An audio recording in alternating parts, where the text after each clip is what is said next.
Welcome back to Elevate. I am so excited to have Deacon Phillip Finch with us today.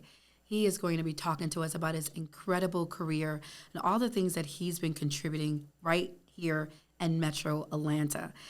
He's also going to talk to us about his work in Ebenezer Baptist Church, and I'm really excited to have you. Thank you so much, Deacon, for joining us. Well, thank you for having me. Absolutely. So I'm going to read your bio, and then we're going to jump into some questions. Okay. All right, awesome. Mr. Finch is an Atlanta native who attended Atlanta Public Schools and graduated from Murphy High School in 1971 as class valedictorian. He was the vice president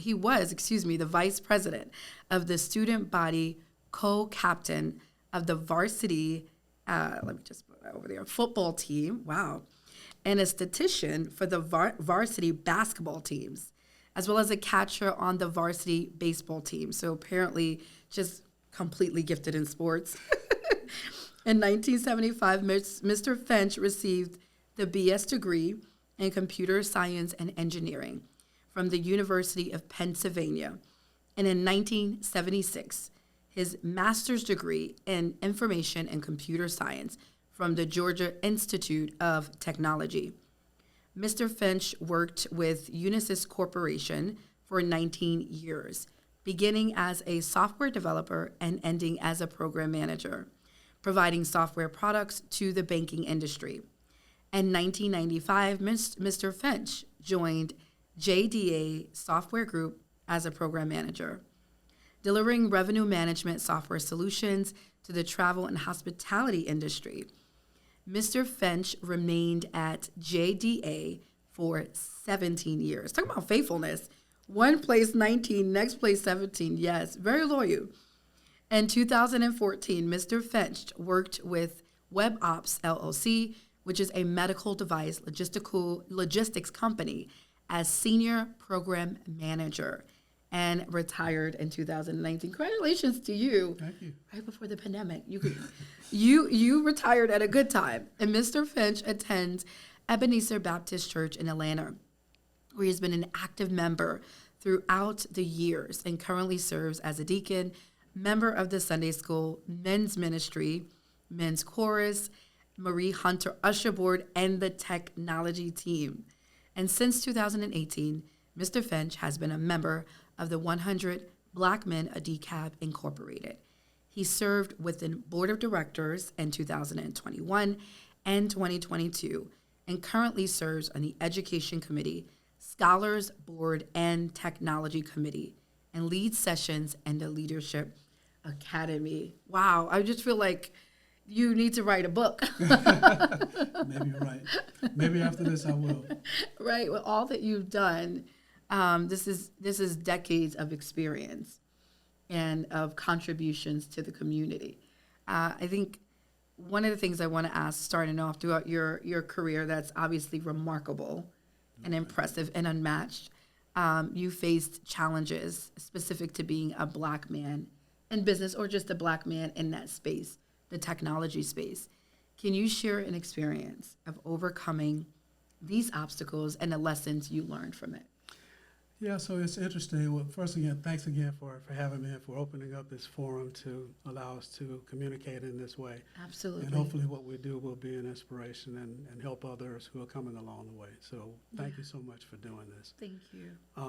I think in terms of challenges, I didn't really experience a lot of professional challenges. Mm-hmm. Most of the challenges that I experienced, and particularly in my early career, were more social challenges than they were professional challenges. Mm-hmm. I was fortunate to have been well received from a professional standpoint, because the organizations that I came into, though some people may have been somewhat skeptical of what I brought to the table, once we got a chance to engage with each other and work together, they found me to be an excellent source of knowledge and understanding, and even wisdom sometimes. Although as a young man, I'm not sure how wise I was, but there was some wisdom there. But from a social standpoint, some of the things that may have happened have been things where I was maybe separated from the mainstream, so to speak. Because when I went to work, Right. I didn't really go so much to socialize. Mm-hmm. So outside of the work setting, my social time was spent with my family, with my church. Excuse me.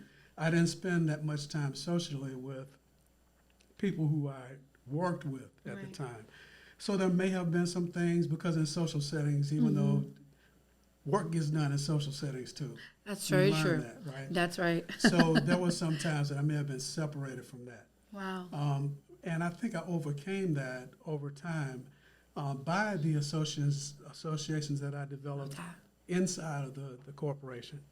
And I worked in corporate settings most of the time. I was never an entrepreneur, so I didn't have my own business. I worked in corporate settings where there was an organizational structure. And I never can say that I was prevented from doing anything from an organizational standpoint. There may have been some opportunities that I was not aware of, that did not come my way. Sure. And even those, I can't say for sure that it was because I'm a black man. Okay. But I think, looking back at it, it's important to engage in those social settings as well, even in a professional environment, so that we can make sure those doors remain open. And you don't yourself appear to be, separated or recluse. So take advantage of the opportunities that are there that are afforded. So over time, I think I began to do more of that. I was never one that would say my friends are only the people that I work with, because most of my friends are people that I either grew up with or people that I experienced church with. Wow. Because those are the people that I can kind of engage with on a very deep and intricate level, where we can share, what's really going on in our lives with each other. There's a certain comfort that you have in being able to do that with people that you are familiar with. Right. So I think that's very important. That's incredible. You're talking about the power of community and not being isolated. What really stands out to me is I know so many younger black men that deal with a lot of isolation and tend to pull themselves away from social settings for many reasons. But you're talking about the power of community. Yes. And I'm wondering if you can speak more to why community is important. Sure. Yeah. I think, community is extremely important because we're stronger when we're together than we are when we're apart. That's right. When we bring our knowledge together, when we bring our wisdom together, when we bring our resources together, we can be much more effective than we can be when we are separated from one another, when we live in isolation. I think, the COVID time really taught us a lot about that too.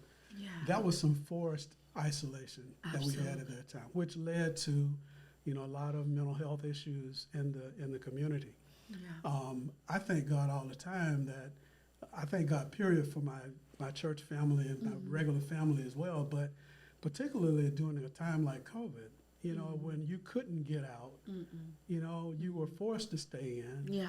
That, and I'll think about my church, we found out ways to make it possible for us to engage with one another, even though we weren't physically present with one another.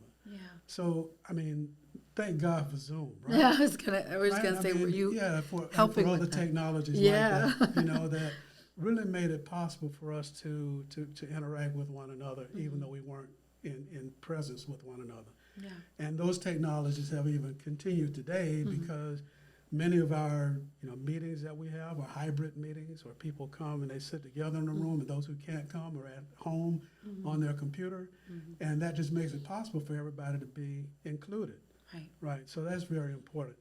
But aside from that, in our group settings, it's important for others to be able to see us. It benefits us as individuals. I'm benefited by being a part of the group, but there are other people that are benefited because of me being there. That's right. And that's not said in any kind of, trying to celebrate myself in any kind of way. But it's important for others to see me, as well as it's important for me to see them. That's right. So being in group really affords that. Yeah. We feel comfortable in sharing our situations with one another. Yeah. You know, one of the first things that you say to somebody when you say, "How you doing?" Do you really mean that? Do you really Right. mean the question? Right. You know, so in a group setting where you're with familiar folks, when you say how you doing, we don't feel bad about really telling you how Telling we're you doing. how we're really doing. Right. You know? Yeah, for sure. Because I know you care. And if I say something that you can help me with, that you're going to be willing to do that, you know.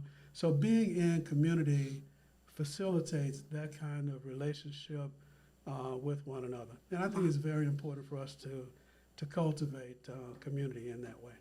Yes, absolutely. I'm thinking about your you grew up in Atlanta, and you were 1975 is when you graduated high school. No, 71. 71. Right. So I just really want to know. I know this is not a part of the script. I That's just okay. gotta hear. Were you a part of any of the movement, civil rights movement, growing up as a kid?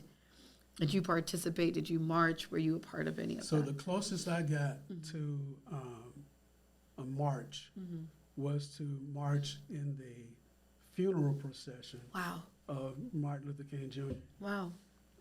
That's something that I did do. I was That's 15 years incredible. old when he was killed. So I didn't have the opportunity in terms of, while he was living, to be a part of any marches. And Atlanta itself was kind of it's not benign, that's not really the right word, but Atlanta itself wasn't the hotbed, so to speak, Right. of even though we were the home of civil Right. rights movement, most of it, in terms of what we saw, you know, television reports, news reports, and so forth, took place outside Yeah. of Atlanta. Right. So I did Okay. not engage in most of that. Right. But of course, Atlanta had its own issues to deal with. Sure. And, you know, we gave ourselves this label of the city too busy to hate, Wow. you know, where Atlanta really worked through some of its issues to Wow. try to be more of a loving community. And Wow. it's still working at it, you know. That's incredible. But yeah, so the only thing I did marching wise was to march in the funeral procession. That's huge. Yeah. That's huge. And I'm wondering if you can speak to how community has changed in the Atlanta area over time, from the time that you graduated. I know you went off to Pennsylvania to study, but what have you noticed? How have you seen community change or shift over time? Yeah. I think there was a lot more cohesiveness back at that time. Wow. And in a way, and I'm not saying anything that's unique here. I think many who are my age can attest to this. Yeah. That what happened in the school system was consistent with what happened in church and was consistent with what happened at home. Right. So there was a kind of collaboration, if you will. And I think it was really even unspoken, but it was expected Right. that what you were taught from a moral and ethical standpoint Sure. at home was consistent with what was taught in the church and what was taught at school. Right. You know, we prayed at school with no problem. Wow. You know, when it was Christmas time, we sang Christmas carols at Wow. school. Oh, it's not so You know, different that now. It's a lot different now, right? Absolutely. But beyond that, in terms of the behaviors that were expected of us as young people growing up at that time, our teachers expected the same things from us as our Sunday school teachers did, Wow. as our parents did. So, and again, I don't think what I'm saying is unique. Yeah. I think many of my generation will have the same assessment Right. of that. But today we've gotten, you know, far away from that. Yeah. You know, I have as many friends today who will play tennis on Sunday morning and play golf on Sunday morning as who would be at church on Sunday morning. Oh, wow. Really. I mean, there was a time when it really wasn't like that, you know, at all. But I have friends who are like, and I legitimately friends, you know, who I consider to be friends, and they Yeah. consider me to be a friend, Right. they would spend as much time with recreational activity now as they do with church. With church. You know, Yeah. and you know, it's different because you know you can't legislate what goes on in somebody's house, Sure. but the home is really the place where a lot of correction needs to happen. Oh, You know what I'm yes. saying? Oh, yes. You know, we rely on the school system to do so much. That's right. Teachers have such a full plate in terms of what they're expected to do. I mean, Yeah. they're expected to educate our children, but they're expected to Undo everything that's been done at home. yeah, I mean, Unrealistic. they have to teach the ethics, they have to teach the morality, they have to discipline, That's right. you know, and Yeah. everybody's expecting the teacher to do everything. And it's impossible. It's impossible. And that's why we see there is actually a national teacher shortage right now, because since COVID, there was so many teachers that were burnt out. Yeah. They're expected to meet these academic benchmarks with very little support. The world wasn't ready to go completely remote. As you can imagine, it was a pandemic. So we've lost a lot of teachers, and teachers now, as you said, they're burnt out Yeah. because they are expected to do so much. And as you mentioned, discipline starts in the home. That's right. We don't see that Yeah. a lot. It's lacking a lot. We have schools that, if you look at the PTA, there might even be a school where PTA doesn't even exist, Oh, wow. you know? And that's a sad commentary, Absolutely. you know, where parents will only come to a school if there's a problem. That's right. As That's a opposed- problem, too. That's a problem. Exactly. That's Right. a problem, you know? So I think, and that's one thing that I'm so proud about the way that the 100 Black Men in the Cab does its work. Yes. We work with our Leadership Academy, which has over 100 kids in it, Wow. middle age through high school. And we meet with them every other Saturday. And we teach leadership skills, life skills, and other leadership qualities that will help them to progress and help them to be leaders. This year, we've done a segment where we've been focused on peace education. Wow. And we want our young people to be ambassadors of peace. Yes. We want them So to be good. leaders of peace. Yeah. So we don't want them to be the ones that are participating in a fight at the school. Absolutely. We don't want them to even be the ones that are pulling out the phone to try to record the fight. That's right. But we want them to be the ones who will diffuse things before a fight even occurs. That's right. That's what our objective is, to teach them the skills that they would need so that they can help their friends and classmates and so forth diffuse these situations that are occurring at school, so that kids won't even be in a position to fight because they've resolved whatever the problem is before it gets to that level. That's right. So that's kind of the thing that we're trying to teach them. That's so good. And it sounds like you're, as 100 Black Men, you're also like that discipline to the kids that they are lacking. So you're filling in a gap in areas where kids are not necessarily receiving, or where they may be not meeting the mark quite yet. I think conflict resolutions, which is what you were talking about, is one of the most powerful things we can teach young people. Because if we can teach them how to identify their emotions, create a response that's going to be healthy, and manage their emotions, we can actually mitigate a lot of the violence that we see in our communities. Yes. But sometimes kids don't know what to do, how to respond. So they're reacting based off anger and based off emotions, and they've not been taught what is coping mechanisms, Exactly. what they are, what's healthy. And when the games they play, games like, where it's fighting in the game and when you're ripping somebody's heart out and that kind of stuff, Yeah, you kind of you're conditioned to be like that. absolutely. So it's important to have them have healthy and wholesome environments and to think about the conflict resolution, use the term as you've used. The good thing also that we're doing is that while we're meeting, like from 9 to 1 with these young people, there's a segment of that time when a number of their parents are also at the facility. Oh, wow. So a group of our men could be meeting with the parents That's as so well, good. that are talking with them about, what's going on with your child at school, and, what is it that we need to be reinforcing, or, what we want you to reinforce when you go home That's after so we talk. good. So That's we're good. collaborating with the parents as well. to try to help them, once they get the child out of our environment, that they can do some things that are going to, continue the things that we've been teaching. Yeah, that's incredible. Yeah. You're getting the parents and the kids at the same time. Yes. Can you tell us one success story from the Leadership Academy that you are proud of? Well, the most recent thing that I'm very proud of is that we've established this Scholars Board. Wow. And the purpose of this Scholars Board is to try to identify scholarship opportunities for young people, many of which may go unused. Because we hear all the time that there are a lot of scholarships out there that are not used from year to year because people haven't claimed them, haven't applied for them, and so forth. So we're trying to find more opportunities like that.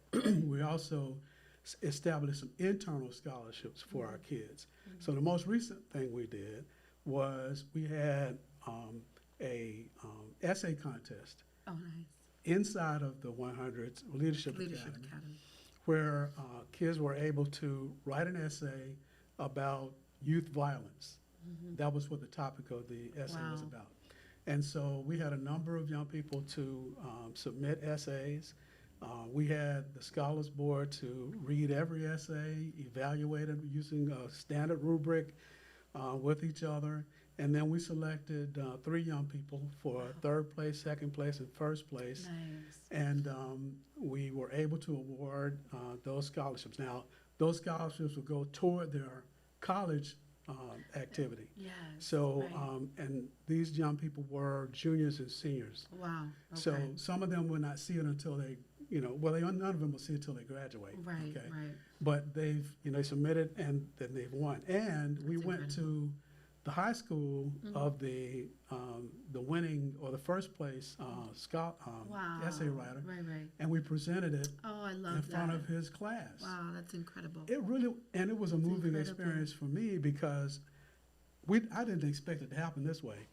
But we went to the school, we met with a counselor. The counselor was just so excited for us to be there, took us to the classroom of the young man.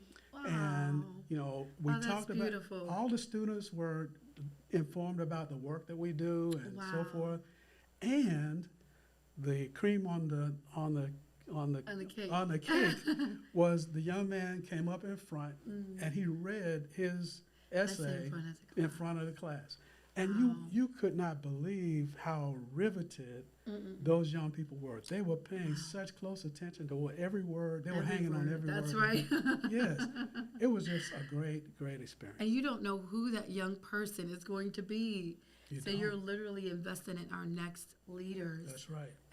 That is so powerful. It is. And I was picturing you going into the school and finding the young person in this class and just the scene. I can imagine how transcending that was for him. Yes. The impact it left on him. Yes. Yeah. So we're coming to a close, but can you tell us really quickly about the work of DCAB, 100 Men of DCAB? Yeah. What is your primary goal, and how do young people and other people get connected, whether it's volunteer or whether it's become a part of the academy? Right. So the 100 Black Men of DeKalb is one chapter of 100 Black Men of America. Yes. And we've got chapters all over the country, and it's actually international now because we have a chapter in London and a chapter in the Bahamas. Wow. So we've got chapters all over the place now. Wow. And even in Atlanta, in the metro Atlanta area, there are 5 chapters of 100. 5 chapters. So we've got a huge presence in the Atlanta area in terms of our work. Our intent is, one of the mantras that we express is that what they see is what they'll be. So our expectation for ourselves is to be present so that young people can see us, can see successful Black men, men who are doing good things in the community. That's a strong statement. Just the presence itself is a strong statement. So being present is one thing, but the chapter and other chapters also are very much engaged in community service. During COVID in particular, we participated in I don't know how many food distribution activities. not necessarily the ones that we sponsored ourselves, but also ones that were sponsored by others, like other churches around the area. We participated in that. We assisted with COVID testing. Wow. So when they had, people were driving through getting COVID tests, we were at the end of the line giving out water, giving out brochures and information and so forth. So we were doing that. We run the Leadership Academy, which meets twice a month with our young people. Right. We support other youth activities in the community. Commissioners within DeKalb County may have, and the police system, because we supported the work of the sheriff's office, as well as a number of commissioners who have special programs that they run to improve the condition of our community, particularly with our young people. So those are the kind of things that we do. We focus on financial literacy, health and wellness, leadership, various pillars that hold up the organization. That's what we're all about. That's incredible. And I definitely want to get connected to 100 Black Men really quickly. I'm a lifetime member of NCNW, former vice president in New York City. Yes. Before I moved down to Atlanta. And I know that whenever we were in our large annual conferences, 100 Black Men would always be present. And the presence alone was the statement. And I think it's something powerful about Black men just being there, being present. When there's been such a pandemic of Black men's absence, the presence alone can shift a lot. Yes, I agree. Yeah. And if I was saying something that, might help our young people yes, we too. encourage the men out there. Oh, Absolutely. yeah. So, well, our brothers, stand up, pull your pants up, wear a good belt on the pants, put forth the right kind of image to our young men so that they can aspire to be great. Have them shoot for the stars. Yeah. Don't settle for anything less, because we have within us that God has inspired and placed within us all of the tools that we need to be successful. We just need to encourage one another and strengthen one another so that we can do everything that God has called upon us to do. Be the example. Be that person in front of each young person so that they want to aspire to do great things, not just on the athletic field, but including the athletic field, and not just only in entertainment, but including entertainment, but also in a normal everyday life, in the business community, and other areas that we see ourselves. Let's strive to be the best that we can possibly be. That is so incredible. Yeah. Thank you so much, Deacon Finch. That was really empowering. Just thinking about all of our Black men that need to see Black men like you that have done it, that's doing it, that's making the impact and a difference. If we can get more Black men connected, present in our communities, I think we can see a lot of young people get into the place that they need to be in. Thank you so much. Well, thank you, too. This has been incredible. I would love to partner with you. So once we finish this segment, I will tell you what that will look like. Sure. And then your contact information if people want to reach you, or 100 Black Men. Go to our website, 100bmod.org. That's 100, B as in boy, M as in Mary, O as in Oscar, D as in David.org. Go to that website and you'll see everything that we're engaged in. If you have a young person that would want to be a part of our Leadership Academy, there is an application on the website.